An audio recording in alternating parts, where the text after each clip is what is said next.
Hey,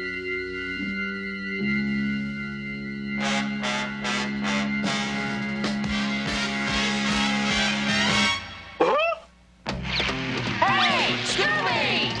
Scooby, Scooby Doo, looking for you. Scooby, Scooby Doo, where are you?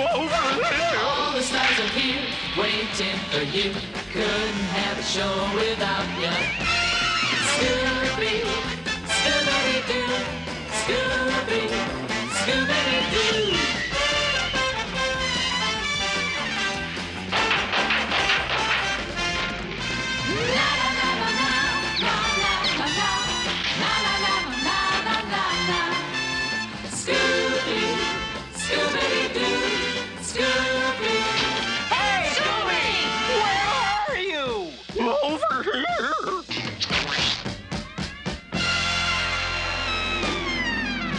Hello, Scooby Doo fans! Welcome to my Season 2, Episode 2 review of the new Scooby Doo movies. So last time I concluded my 2024 Scooby Month with a review of Season 2, Episode 1 of the new Scooby Doo movies. I hope you guys enjoyed that. So now we're going to be kicking off my 2024 Halloween special by covering Season 2, Episode 2 of the new Scooby Doo movies, titled The Haunted Showboat, which was released on September 15th, 1973. The short synopsis of the episode is, with the help of Josie and the Pussycats, the gang tried to fix up a rundown showboat so it can open for business. But their efforts are hindered by the ghost of Captain Scavenger and Injun Joe. So today's guest stars are Josie and the Pussycats. Who are Josie and the Pussycats? Well, if you're an Archie comics fan, or if you're, like, big into Scooby-Doo history, or, you know, clones and copycats of Scooby-Doo, you should be pretty familiar with Josie and the Pussycats, as Josie is often considered one of Scooby-Doo's most well-recognized knockoffs, despite it having its own brand in the comic and Archie comic series. The Hanna-Barbera thing is a totally different entity, and often the Hanna-Barbera cartoon is seen as very similar to Scooby-Doo, Where Are You? Especially, now I haven't seen the show personally, so I can't attest to that, but that's what I've heard. And obviously a lot of elements from Scooby-Doo, Where Are You? Such as the original elements of Mysteries 5, which was having the Scooby Gang being a rock band, that was incorporated into Josie, and, you know, and them solving mysteries in between their gigs.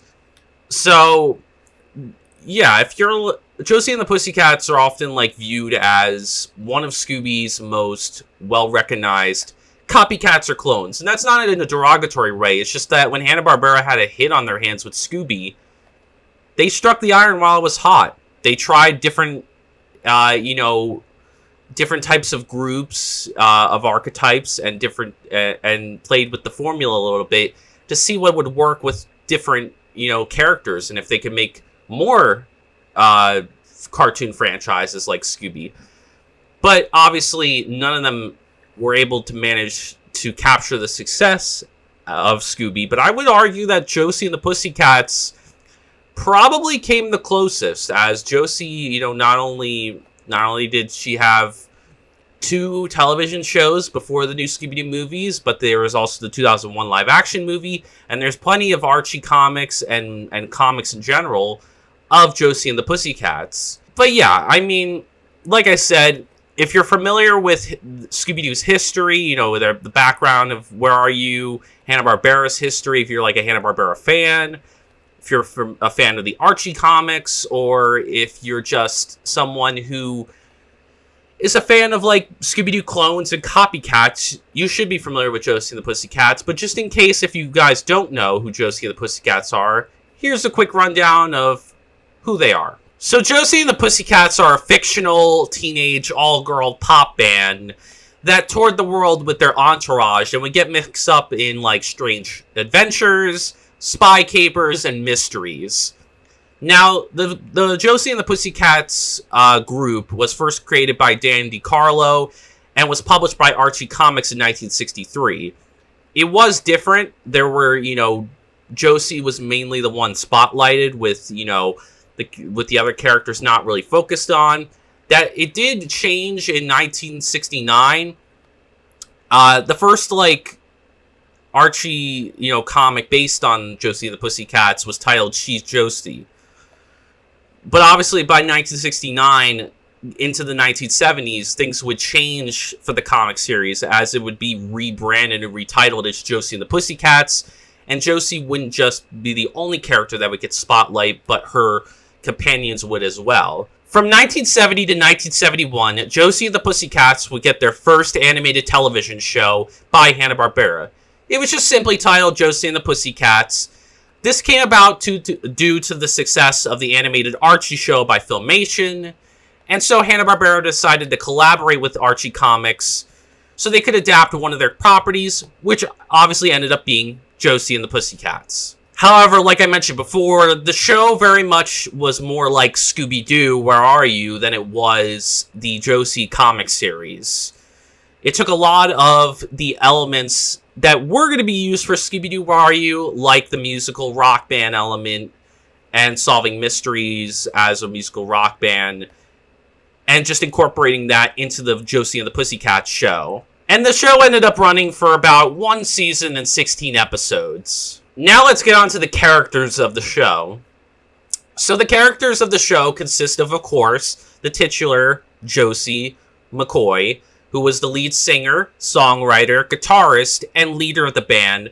She was voiced by Janet Waldo, but her singing voice was performed by Kathleen Doherty. Janet Waldo was born on February 4th, 1919 in Yakima, Washington. And sadly, she has since passed away. She passed away on June 12th, 2016 in Los Angeles, California. As for Kathleen Doherty, I couldn't really find anything about her.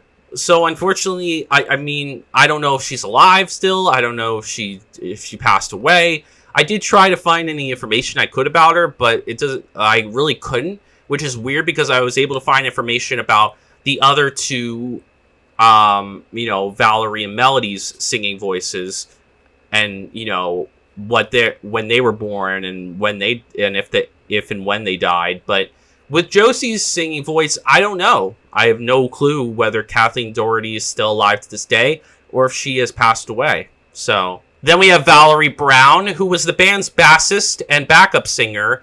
She was voiced by Barbara Perriott, and her singing voice was performed by Patrice Holloway. Barbara Perriott was born on April 2nd, 1948 in Los Angeles, California, and surprisingly, thankfully, she's still alive today at 76 years old. Patrice Holloway was born on March 23rd, 1951 in Los Angeles, California, and sadly, she passed away on October 3rd, 2006 in Los Angeles, California. So Valerie's normal voice, voice actor, is still alive to this day, but her singing voice has sadly passed on. Then there's Melody Valentine, the band's drummer and backup singer, who was voiced by Jackie Joseph, and her singing voice was performed by Cheryl Ladd. Jackie Joseph was born on November 7th, 1933 in Los Angeles, California, and she is also still alive today at 90 years old. Cheryl Ladd was born on July 12th, 1951 in Huron, South Dakota, and she's also still alive today at 73 years old. So how about that? Melody's voice actresses are both still alive to this day. So that's great to see that they're still around and kicking. Then we have Alan Mayberry, who is the group's muscular roadie and the love interest of Josie. He was voiced by Jerry Dexter. Jerry Dexter was born on April 18th, 1935 in San Francisco, California, and sadly he has since passed away on June 21st, 2013 in Sonoma, California. Then there's Alexander Cabot, who's the group's band manager, and is of course voiced by our very own Casey Kasem. So Casey had to pull double duty in this episode, just like he did with the Batman and Robin episodes, and you can pretty much tell that it's Casey if you watch this episode. You can hear Casey's voice, which isn't a dent against him, because Casey actually does perform a lot of voices in this episode. And it's not just him. Don also gets a lot of voice work as well, and Don is also famous for doing a lot of voices, not just Scooby, and not only Scooby-Doo, regular Scooby-Doo episodes, but even crossover episodes. There's Alexandra Cabot, who is Alex's twin sister. She's voiced by Sherry Alberoni, Sherry Alberoni was born on December 4th, 1946 in Cleveland, Ohio, and she is still alive today at 77 years old. So Alexandra's voice actor is still alive and kicking. And then finally, there's Sebastian Cabot, Alexandra's snickering cat and the mascot of the group, who is of course voiced by our very own Don Messick. So also, Don Messick had to pull double duty in this episode, although he didn't have to do much with Sebastian, because Sebastian does mostly snickering. He doesn't, Sebastian doesn't have lines like Scooby does, so it's different. But Don, I believe, did voice other characters in the episode too, so he still had to pull double duty. Him and Casey really were used a lot, not just in Scooby Doo episodes solely, but in crossover episodes. They did a lot of voice work, besides their main title characters. So I applaud them for that, and I love that we get to hear Don and Casey voice their counterparts on Josie. Now, in 1972, Josie and the Pussycats would get a sequel show. It was titled Josie and the Pussycats in Outer Space, which only ran for one season and 16 episodes.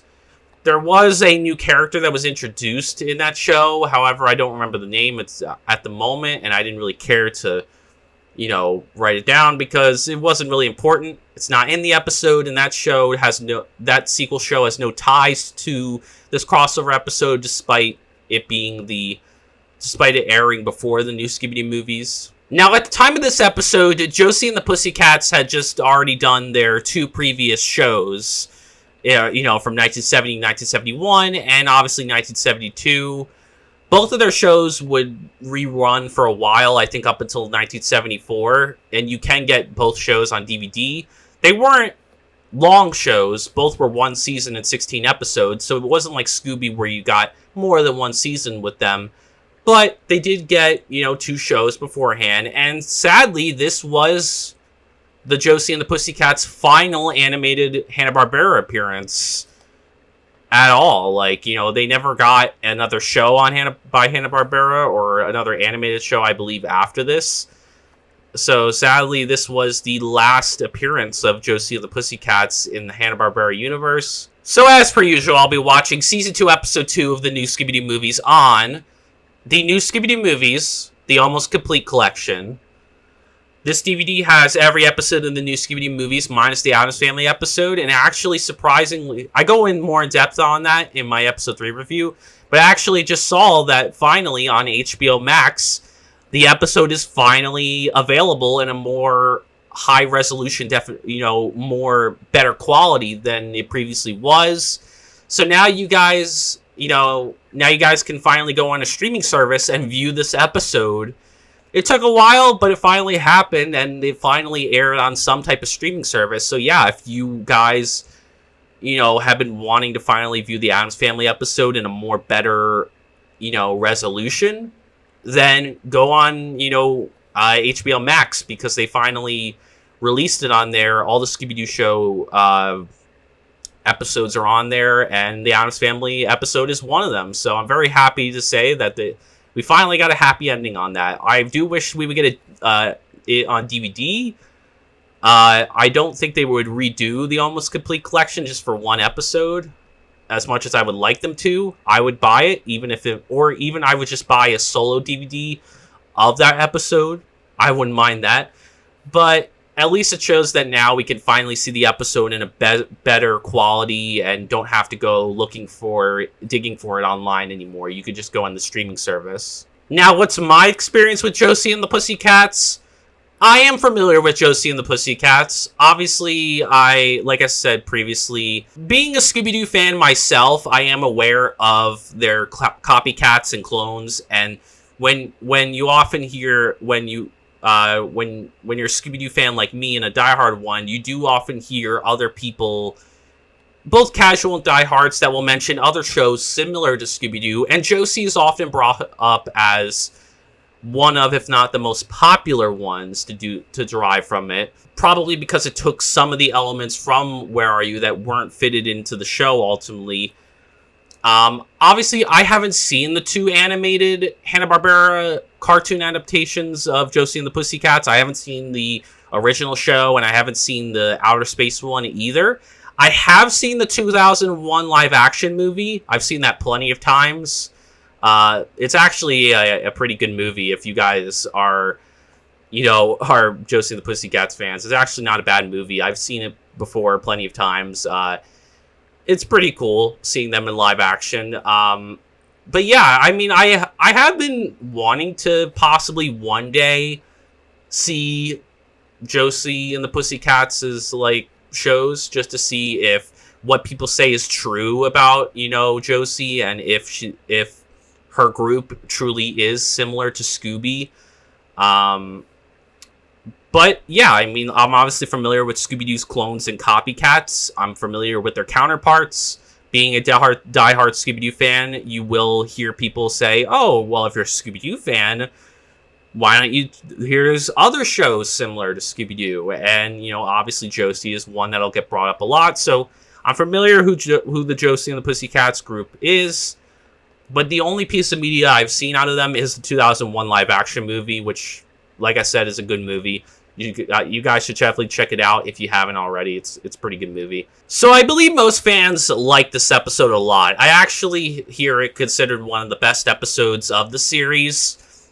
And this doesn't surprise me because considering this is Scooby teaming up with his most famous clone, copycat, whatever you want to call it, counterpart, obviously, a lot of people are going to be very excited by that prospect, and Josie isn't the only one that's going to get a crossover with Scooby. Obviously, Scooby will get another crossover episode with another group that's often compared to Scooby. But yeah, Scooby has often teamed up with his mystery counterparts a few times. And obviously, I would expect this episode to be regarded very highly, especially if you're a Josie and the Pussycats fan and a Scooby-Doo fan, both at the, and you're a fan of both the properties. But obviously, what do I think of this episode? Do I truly think this is a really amazing crossover between Scooby-Doo and his mystery counterparts? Is it not as good as people say it is? Or do I just think it's decent and okay? Well, let's find out, shall we? So let's look at the episode to see whether I think it is a good or bad episode of the new Scooby Doo movies. The episode begins with the gang lost on the road in Mark Twain country and on their way to a Mark Twain festival. Shaggy is the chief navigator and has taken them on another endless shortcut, saying that the map is all Greek to him, but he promises to get them out of this mess and find where they need to go. While driving, the gang hear a spooky groan and the mystery machine gets stuck after falling through a rotten boardwalk board. And so stuck in front of an abandoned showboat called the Dixie Queen, the gang decide to go aboard to take cover from an incoming storm. While boarding the showboat, the gang hear an evil cackle and run into the gang from Josie and the Pussycats running off the ship. The gang recognize Josie and the Pussycats, who explain that they had a show booked on the haunted boat that they are on right now. And they also meet Captain Canopy and first mate Johnny Briggs. Captain Canopy explains he hired Josie so the Dixie Queen can make its triumphant return to the Mississippi. Captain Canopy hears some loose chains rattling and explains it's Injun Joe, who is a villain from Tom Sawyer. Injun Joe was an escaped convict who dragged a chain from his wrist. This is all explained by Velma. Scooby and the gang then run into the ghost, which terrifies them. They also see another ghost called the Ghost of Captain Scavenger, who demands they leave the boat.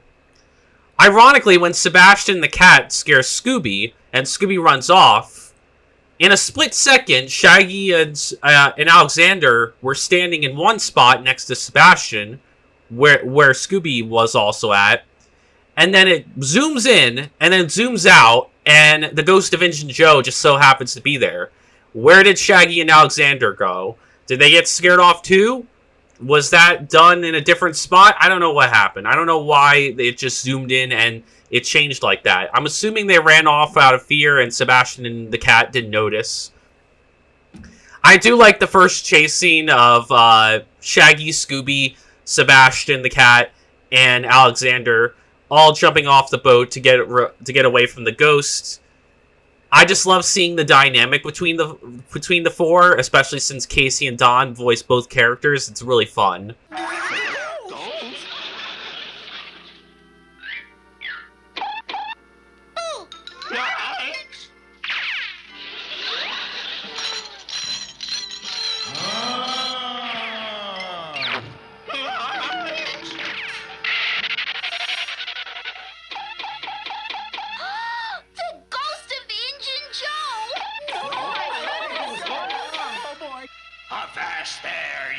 sand-loving mortals.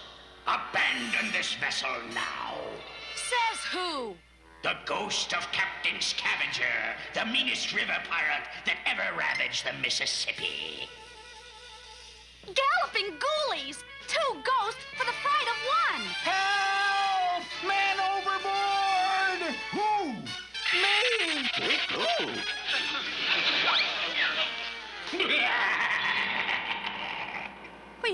He just vanished.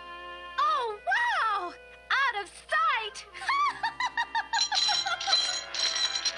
Let this be a warning. Leave while there is still time. Hey, Scoob, wait for me! Geronimo! Brother, did you see what I think I saw? What did you see?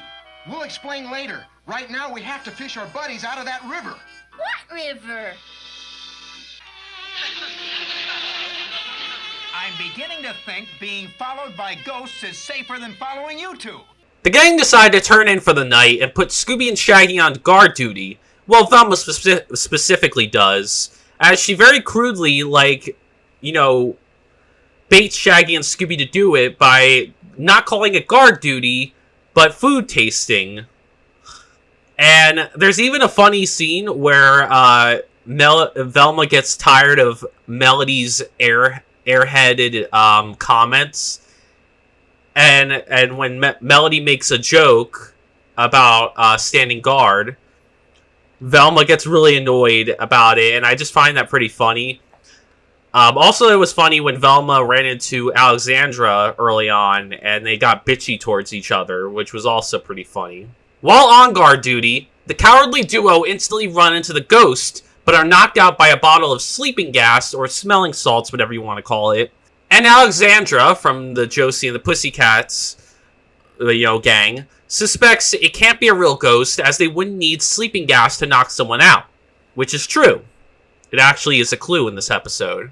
Captain Canopy then swings by and explains the boat is haunted as someone stole his life savings from his safe, Johnny Briggs is missing, and a note is left behind telling them to leave, or else they'll never see Johnny again.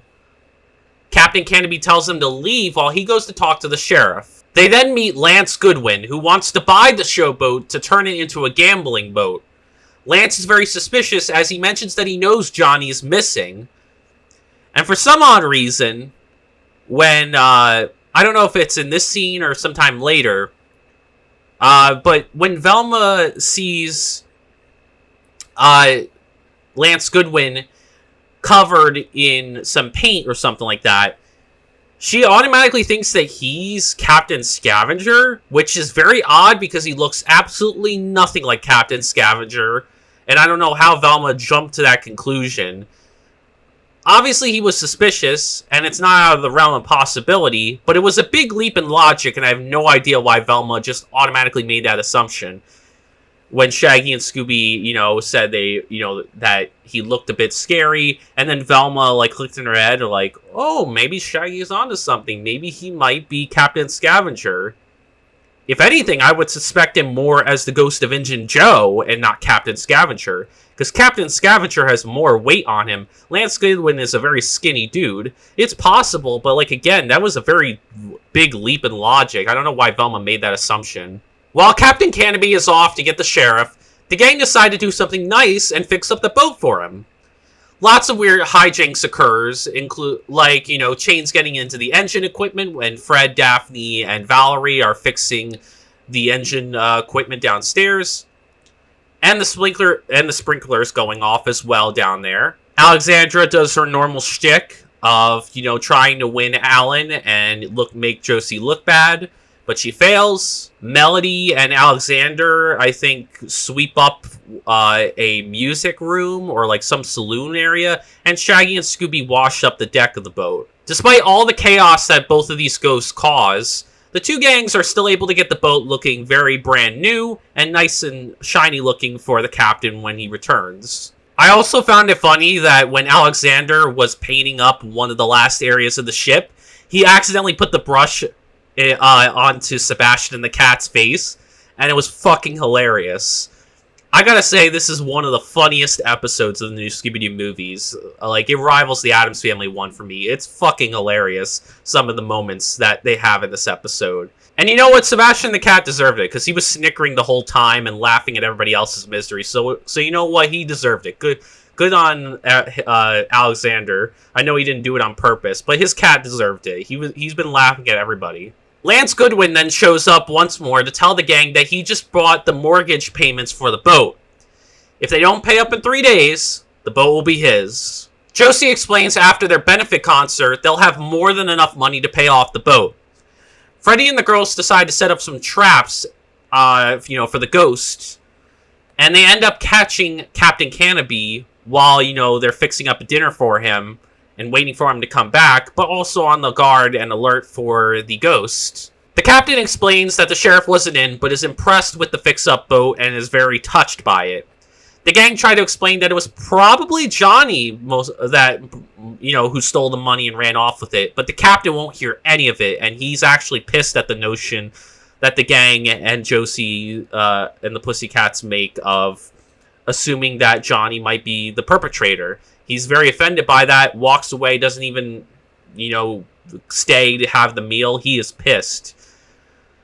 I mean, I totally get sticking up for your comrade, but I still would have accepted the gang's apology and still eaten the food. Like, I think it's a little mean to, leave their food cold like that, and, I mean, we later find out, he's the villain, so I guess I can't expect much less from him, but still, it was very mean of him. Bit of an overreaction, but I understand he's very defensive of his first mate, if he was a good person, which we find out later, of course, he isn't. Also, after that whole exchange, it's funny how, none of the gang want to eat except for Shaggy and Scooby, of course. Scooby's under the table stealing Shaggy's food, which is a normal, thing about that scene that I like. But what I really like is Shaggy's right next to Melody. He asks Melody for the food, and he assumes that Melody also has an appetite like theirs and ate the food.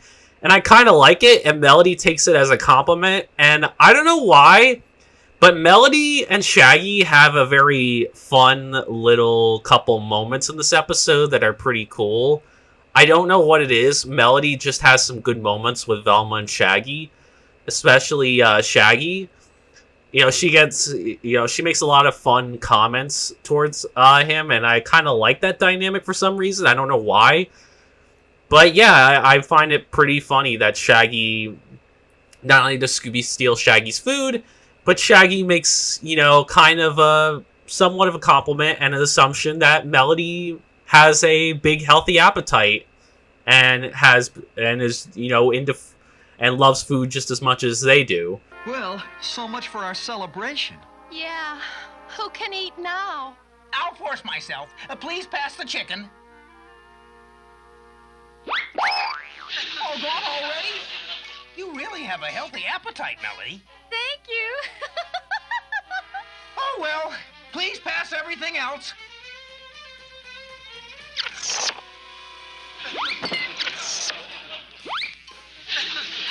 Huh? There's only one way that food can disappear like that fast. Scooby Doo? What have you got to say for yourself? I'd moan too if I ate that much. After running into the ghost once more, both gangs decide to huddle and put another plan into action, essentially faking being scared, except for Shaggy and Scooby, and pretending that they're leaving the boat. The gang's plan ends up failing, however, as there were hidden microphones on that reveal to the villains what their plan was and what's going on. And the two gangs also find the stolen money, but end up getting trapped into a net, thanks to the villains figuring out their plan. However, fortunately for Scooby and Shaggy, who are off on their own, they were available to rescue them as they hid into a barrel while the rest of them were, in the general area where the net was. Shaggy and Scooby thankfully were not in it. The net is placed on a barge, and the gang are taking off the showboat. And so, thinking fast, Josie tosses some money into the water so that she can leave a trail for whoever and for somebody that hopefully will find them. And of course, it was the right thing to do because Shaggy and Scooby end up, finding that trail. I like the bit of role reversal in this scene. I actually really like, if you guys remember back in episode 12 of season 1, Shaggy and Scooby were captured in the first Globetrotters episode in the same predicament. And, Fred, Daphne, Velma, and Josie and the Pussycats went to go save Shaggy and Scooby. Well, now it's reversed, and instead Fred, Daphne, Velma, and Josie and the Pussycats are captured in a boat, while Shaggy and Scooby are the ones that end up going, to save them, which I find really awesome, and I like that bit of role reversal. But what I really like about the scene is how funny it is that when Shaggy and Scooby get out of the pit, how they outwit Lance Goodwin with this, funny little plan that they come up with. It's hilarious. I always laugh every time Shaggy and Scooby outwit Lance Goodwin and get on the boat to follow after Josie and the Pussycats and Fred, Daphne, and Velma, who are captured. It's just a funny little scene. I love it. No wonder we didn't hear anybody, Scoob. Nobody's here. Oh boy, looks like we gotta climb our way out of this place. Come on.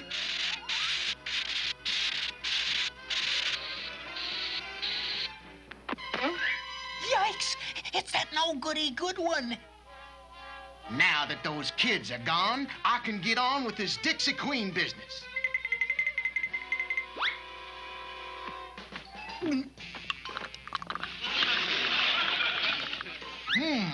Just as I suspected. Come out of there, you. Quick, let's use Plan 33B. Man the lifeboats! Man overboard! Where? Here! Now, let's find the others. Listen. A motorboat. Oh, that's gotta be them. But it's too dark to see the trail.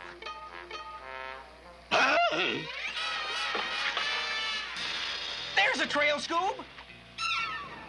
Of money. Well, we may not find them, but we'll sure get rich trying.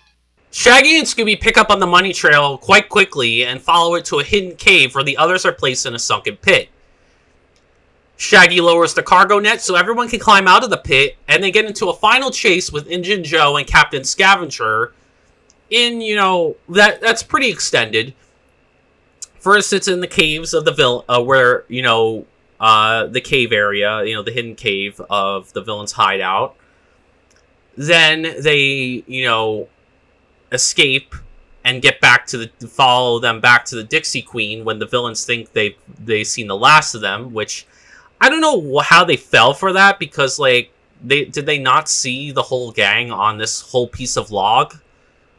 How did they miss that? It doesn't make any sense to me how they missed them floating on the water on this one solo log. I know they dismembered their little log boat and there are a bunch of logs floating around, but surely they wouldn't have missed all the people on one of the logs.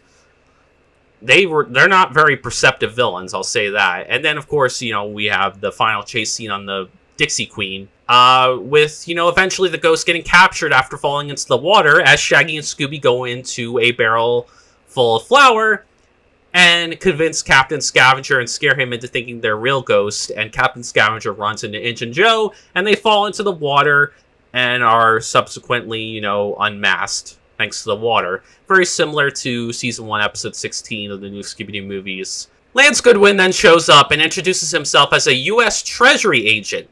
Captain Scavenger ends up being Captain Canopy, but Captain Canopy also ends up being a second disguise, and it actually, in reality, turns out to be Jack Canna, a notorious counterfeiter. His partner was just a fake Injun Joe. We never find out who his partner's name is. No idea. He's just credited as Jack Canna's partner. We never get a name for him. But yeah, Johnny shows up and says that he inherited the boat. And unbeknownst to him, Captain Canopy was just using the boat to counterfeit money. When he got wise about it, he was thrown in the brig. The criminals were using the cave to print up the money, and the showboat was used to distribute the money. Hence why they were using the ghost disguise, so it would cover up their counterfeiting operation. And so the episode ends with another mystery solved and the showboat sailing again with Josie and the Pussycats performing their benefit show, and we get to see them in their nice cat costumes. They don't actually sing a song for us, they just play their little instruments. We never get a chase song actually with Josie and the Pussycats, which was odd because you would expect that from a musical group, but hey, it was just fun seeing them in this episode. I'm going to give Season 2, Episode 2 of the new Scooby Doo Movies 3 stars out of 5. So yeah, this was another decent episode of the new Scooby Doo Movies for the second, regarding the second season. The second season has been relatively safe. It's mostly been decent for these first 2 episodes. We haven't had any stinkers, but we also haven't had any standout or good ones yet. But for what it's worth, I definitely do consider this one, much better than the previous episode. I feel like whereas the last episode, despite being, average and decent, it was also forgettable. This one, I feel like, is average and decent as well, but it's actually a bit more memorable. It actually is a bit more fun, but there are a lot of flaws to it, and there's definitely more flaws than positives. So it is a flawed episode, but I gotta tell you, it is quite a fun episode, and quite a funny episode, to be quite honest. It's very humorous. I have a lot of fun, watching this episode, if I'm in the right mood. So, because, normally I would go over, positives first because, I have less positives than negatives. But I've decided that I think I'm going to change it up and go over my list of negatives that I have first before I get into, what I like about the episode and what makes it, a fun episode despite its flaws. Starting with the negatives, my first one is a pretty major and big one, which is the villains themselves of the episode. They were quite weak. They were very weak, very dull. They were more annoying than scary or entertaining. They were just very annoying in this episode. So the villains of this episode were the ghost of Captain Scavenger and the ghost of Injun Joe. Both of them were very weak, very dull, and they were honestly very annoying. They were more pesky and annoying than they were scary or, entertaining. I didn't find any aspect of them entertaining, but I didn't find them scary either. They weren't really much of a threat towards the gang in Josie and the Pussycats. They felt more like annoyances, and they were just, kind of just messing around with the gang in Josie and the Pussycats, and yeah, at one point they did kidnap them, but they never really threatened to hurt them. They just were kind of more annoying and were just just get off this boat so we can do what we want to do. They were just more annoying than they were scary or entertaining, and they just didn't do anything. They were just very dull, very weak. They weren't really that much of a presence, and when it comes to Scooby Doo villains, I consider them one of the more weaker ones. Just not that great when it comes to the villains in this episode. Outside of costume, we never really got to know the 2 men behind the costume, which was Jack Hanna and his unnamed partner. So this was odd, because one of them, Jack Hanna was in 2 disguises in this episode. The ghost disguise, obviously, of Captain Scavenger, but he was also in the, dressed up as Captain Canopy. So he was in the episode, but he played a facade and a different character. So the fact that we never really got to know Jack Hanna because he just ended up being another criminal, and him using 2 facades for his scheme just made it, made him not really stand out much, because it's well, yeah, he was in the episode beforehand, and we were able to guess him, but the person, Captain Canopy ended up not being a real person, but just another facade, another costume, and the real person, Jack Hanna, we didn't get to know. We didn't get to, we did get to suspect Captain Canopy, but we didn't get to know, but we didn't know that he was a facade until the end. And so that kind of takes away from it, because it's well, now that we know he's a facade, it doesn't really matter that we did technically know Jack Hanna beforehand, because we knew him as a disguised persona. He was just acting.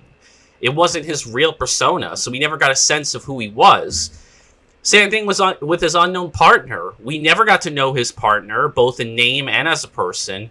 Never find out his name. Don't know what relationship he has to Jack Hanna. I'm assuming he's just a criminal partner. Just, maybe he's a friend. I don't know. We just don't know anything about him. And we also never get to suspect him because we never see him throughout the episode. So when it comes to the outside of costume element, I'm very disappointed in them as well because, yes, Captain Canopy was one of the suspects, but once we found out that Captain Canopy wasn't a real person, that kind of takes away any potential that Jack Hanna had, to be good outside of costume, because we never got to know him outside of costume. He was just playing two different personalities and personas that weren't him. We don't know the real Jack Hanna. I don't know if Captain Canopy was Jack Hanna's real persona or if that was just a facade. I'm assuming it's a facade. I don't think that's who Jack Hanna really is. And I don't know because we don't get to know him as a person. So yeah, while it's cool that they have like a double disguise, it also does kind of hinder it a little bit because we don't get to know this person one bit. So it kind of takes away from that. So yeah, I'm not really impressed with Jack Hanna and his unnamed partner outside of costume. Next up is the motive of the villains. So the motive of the villains I thought was very dull and very repetitive. It was another counterfeiting operation, which is something we have seen done before and done better, in previous episodes. It was very dull and boring and repetitive. They basically were just scaring people away so they could cover up their counterfeiting money operation. Very generic, very simplistic, very repetitive and dull. Something we've seen plenty of times before at this point. We've seen operations before, especially counterfeiting ones, so this isn't anything original or new, but they also don't put a good enough spin on it to make it feel unique enough or fun enough for me to get behind it. Like I said, repeating motives are good if you add if you add new flavor to it, or something new to the table with it. But this doesn't have any of that. It just feels like it takes elements that were already used before and not putting anything new to it, not putting any flair or flavor to it. It's just like the most basic, generic version of the motive that we've seen done before and done better in other episodes. So not really impressed with the motive. It's just, we've seen this done before and done better. Not, it's just too repetitive, too dull, too basic, and too generic for me to get on board with it. So for that reason, I'm not really impressed with the motive of the villains. They had a pretty weak and dull motive in my mind. I found the mystery to be poorly executed in this episode. It could have been a lot more interesting than it was. Like the last episode, I felt like it had the potential to be pretty interesting. But also, like the last episode, it was just, the answers were unsatisfying to me. And the way the episode presented it, it just wasn't presented in an engaging way. I just couldn't get on board with this mystery. There was a mystery here like the previous episode. The mystery was, obviously, why were these two ghosts haunting this particular boat? And why do they want these people off the boat so bad? Why are they haunting this boat, and why do they want them off the boat? But obviously the answers we get, and, the way the mystery is presented, it's just like it had the potential to be good like the last episode, but they just kind of squandered it and didn't really give us, a satisfying mystery in my mind. So when it comes to the mystery front, it was there, but it just wasn't executed that well. So next up, I found the atmosphere to be dull and non-existent in this episode. There was no tension or suspense or creepiness and eeriness in this atmosphere. It's mainly due to the fact that we had such weak villains, but also the setting, which I'll get onto after this, in a little bit, is that the setting is quite uninteresting. It just isn't an interesting setting, and the villains are weak, and just nothing in the setting in general is interesting. I do like the idea of like a cloudy, dark, rainy night. I think that's a cool idea for atmosphere, but I feel like, there was potential to have good atmosphere, but they just didn't execute it well because the villains were very weak and the setting didn't lend itself well to it. There just wasn't anything interesting in it. And, we've seen boats before in Scooby Doo, and we'll see more in the future. And I don't know, I just didn't find the atmosphere that great in this episode. I wasn't fearing for the gang's safety. I wasn't on the edge of my seat wondering what was going to happen next, not just because the mystery wasn't engaging, but also I didn't feel these villains were a threat at all. But they also weren't creepy or eerie. There was nothing in the setting that was creepy and eerie. Nothing about the villains were creepy and eerie. So when none of that is there, you just have a dull, non-existent atmosphere. I felt no type of atmosphere in this episode. And finally, to finish off my, negatives, I will just say that I found the setting to be very uninteresting. So there were two settings in the episode. The main setting, of course, was the Dixie Queen boat. But they did add a little variety to it by having the hidden cave where the villain's hideout was. Where they were putting the money and shit like that.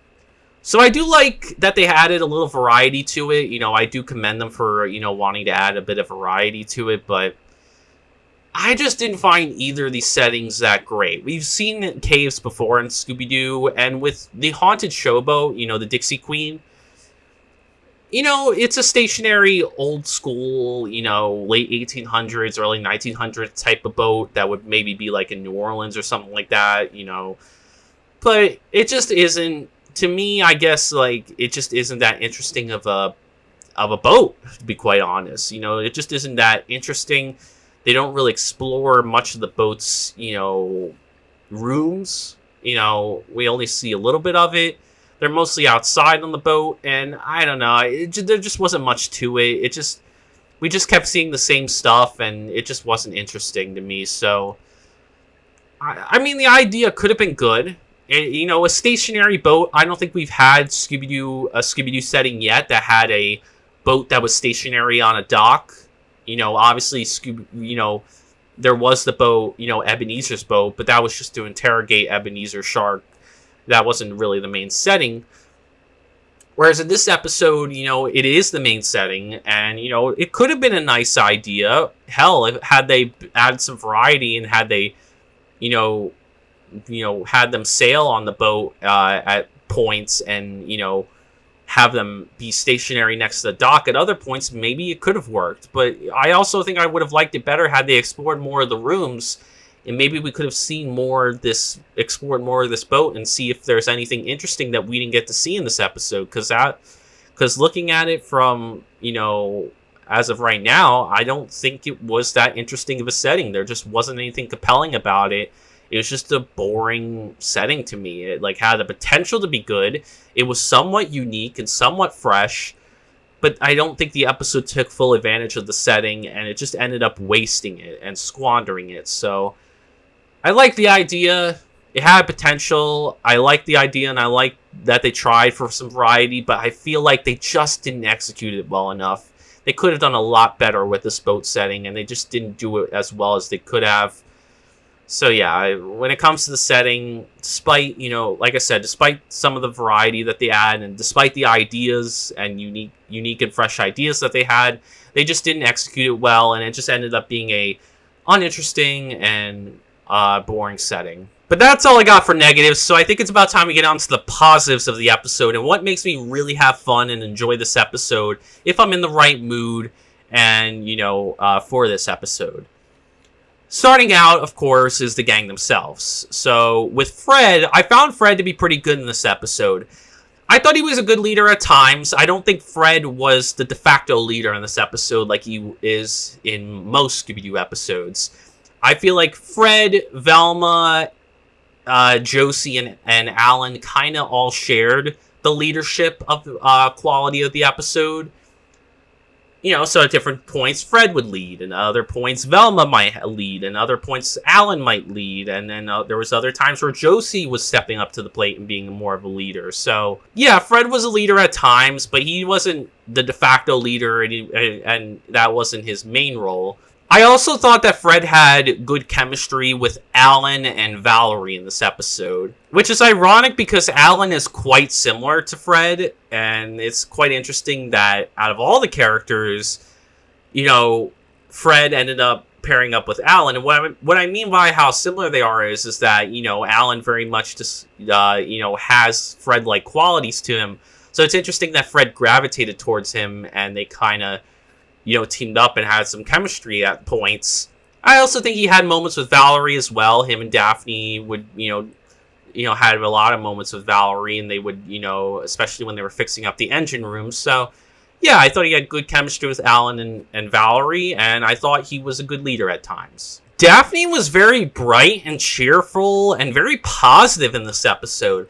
I actually really liked Daphne's vibe in this episode. She was always so bright and optimistic and positive, and she was always like, "Don't worry, Shaggy and Scooby will help save us," or "Don't worry, we'll fix up this boat in a jiffy." She just was so polite and so nice in this episode.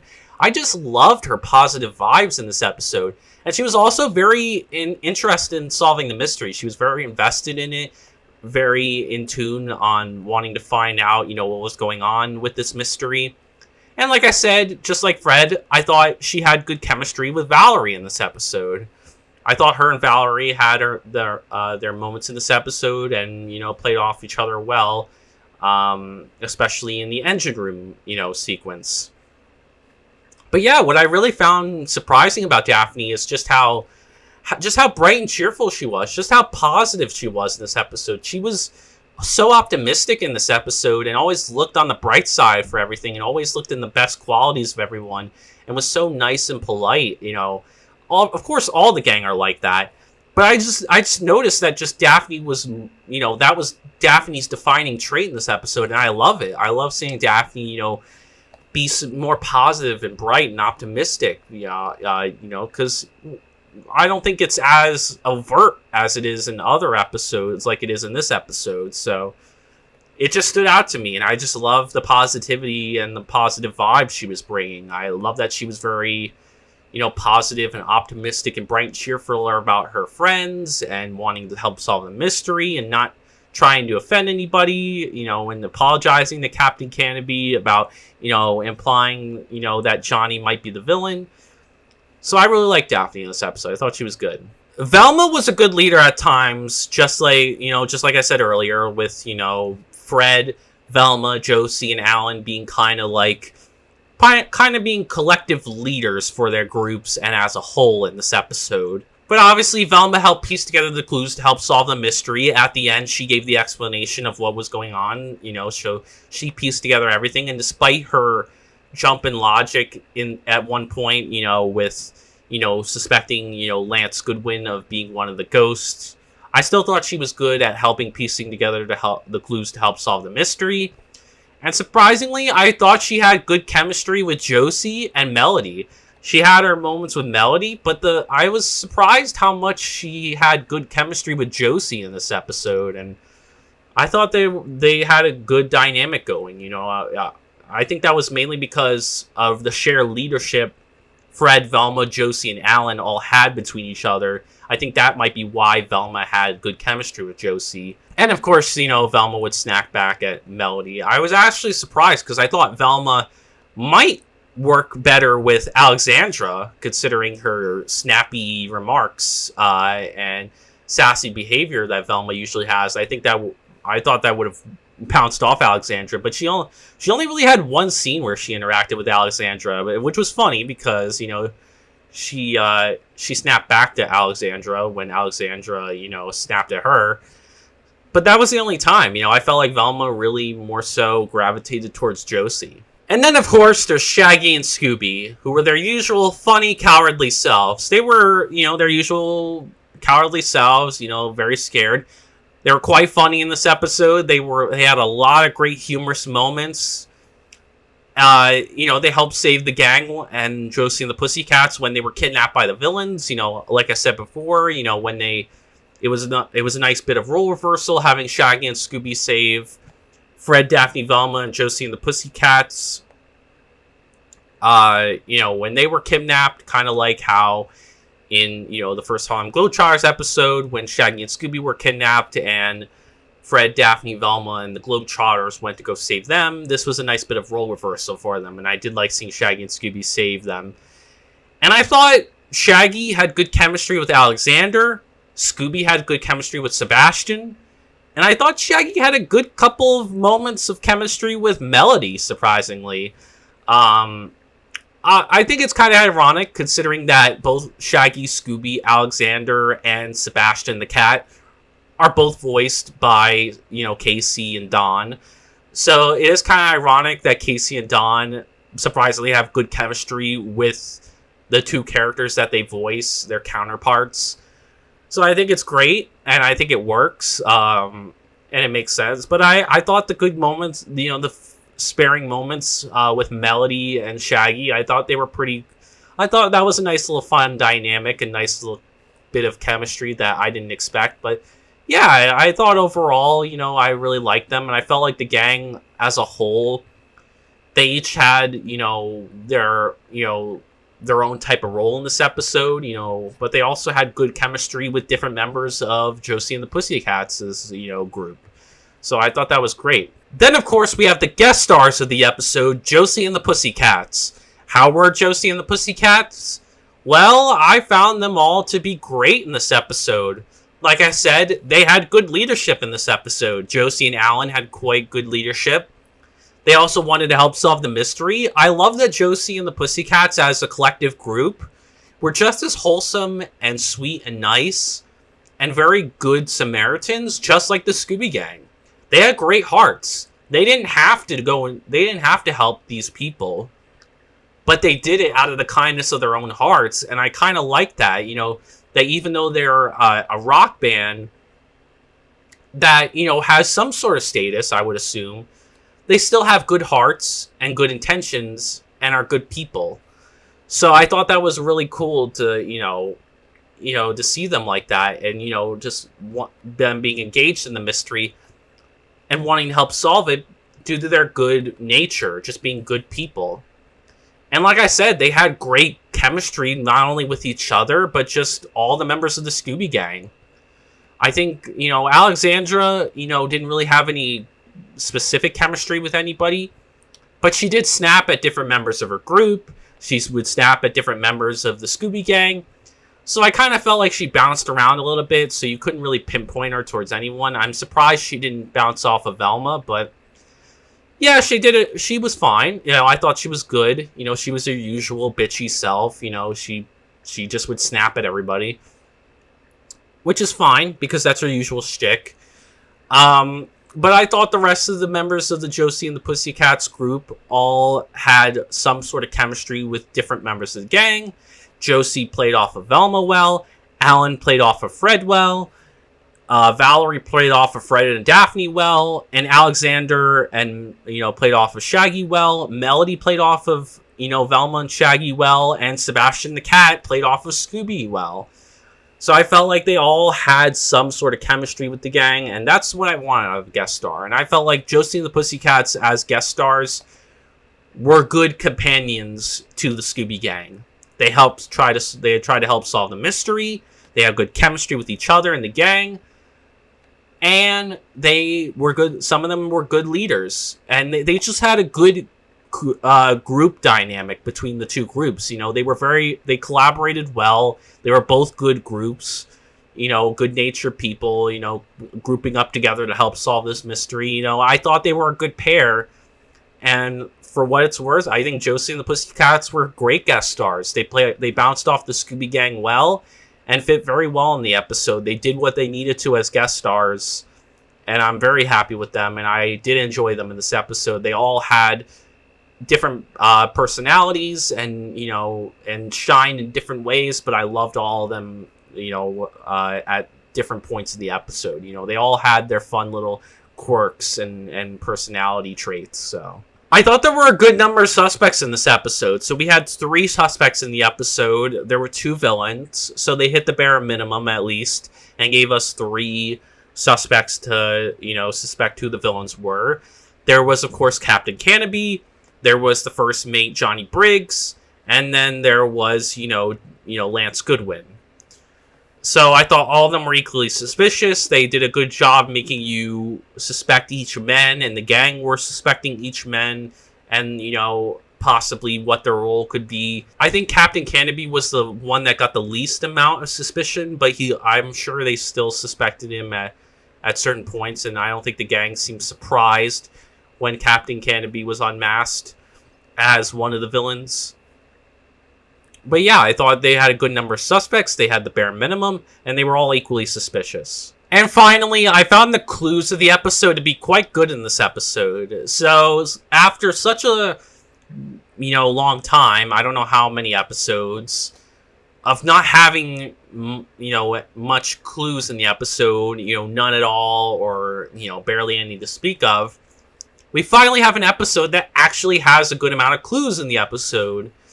And I thought they were all good. We had the sleeping gas or smelling salt, whatever you want to call it. The stolen money from the safe of the boat. The counterfeit money, and then the printing press. And this all helped point towards the motive of the villains. Not necessarily a suspect, but it did help point towards a motive for the villains, and I think that was good. So I'm happy to see that we finally had clues back in the episode. Not the best clues in the world, but for what it's worth, they helped serve the episode well and help point towards a possible motive. So I thought the clues were good in this episode. Overall, guys, I would recommend this episode to fans and newcomers of the show. Despite being a flawed episode that has more negatives than positives in it, it still is, if you're in the right mood for it, it can be quite a fun and entertaining, episode to watch. It's not a perfect episode. It has more flaws than it does, good. But if you're in the right mood and, to watch the episode and you just want a fun and entertaining episode, I think this is a fun one to watch. It's a fun, decent episode, especially if you just want to see a Scooby Doo Josie and the Pussycats crossover episode and you love both groups and you just want to watch them solve a mystery for like an hour. This does it. It may not be the best, top tier episodes like people make it out to be, but it's certainly not the worst. It's, it's definitely very fun and entertaining, and I can see why people would love to go back to it. I just think there's more flaws to it than maybe people like to admit there is. But for what it's worth, if I'm in the right mood for this episode, I can watch it on a good day and, and just have fun and go along for the ride and just enjoy it for what it is. But obviously it's not perfect, and I have to be in the mood for it to, watch it.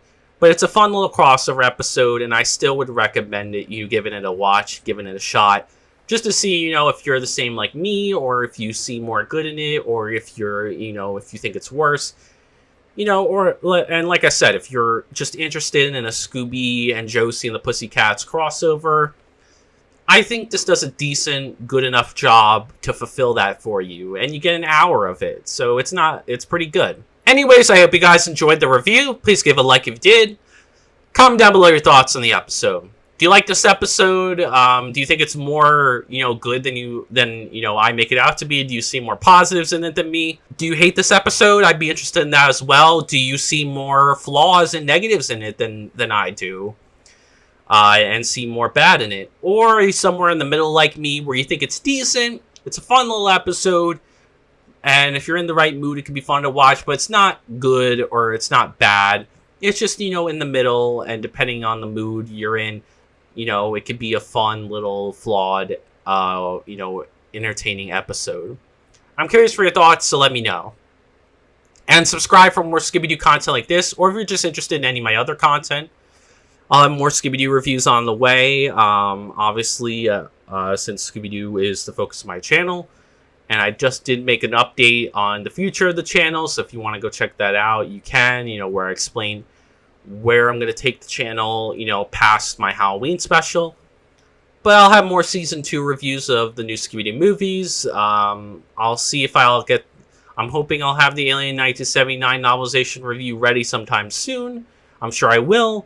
But as for the Child's Play 2 novelization review, I'm not sure if I'll get that done. Fingers crossed if I can, but, I'm not going to make any promises.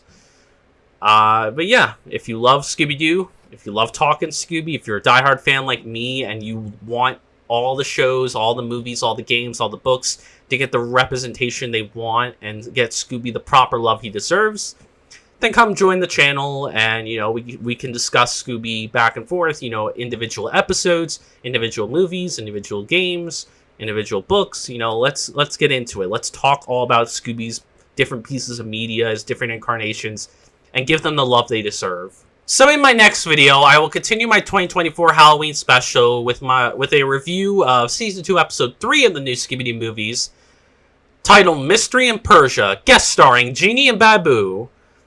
And this is going to be an interesting one. If I remember correctly, I do remember a little bit of this episode.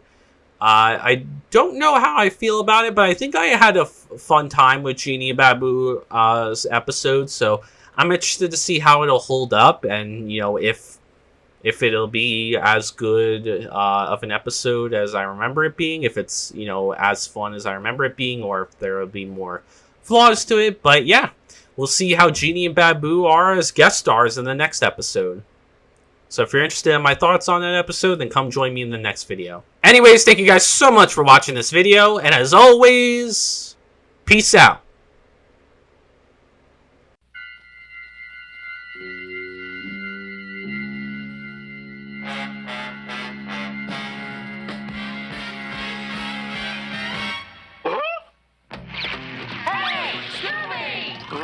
Scooby, Scooby Doo, looking for you. Scooby, Scooby Doo, where are you? All the stars are here, waiting for you. Couldn't have a show without you.